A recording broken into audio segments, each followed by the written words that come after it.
The moment an image feels unsettling, perspective is often the silent culprit.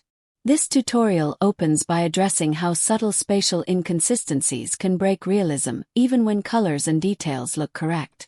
The narration teaches you to recognize perspective as a visual agreement between objects, space, and viewer position.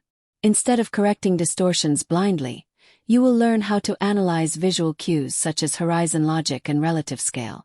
The teaching approach emphasizes spatial awareness, training your eye to spot perspective conflicts before they become problems. You will understand how to align elements so the image feels stable and believable. The practical takeaway is the ability to correct spatial imbalance while preserving natural proportions.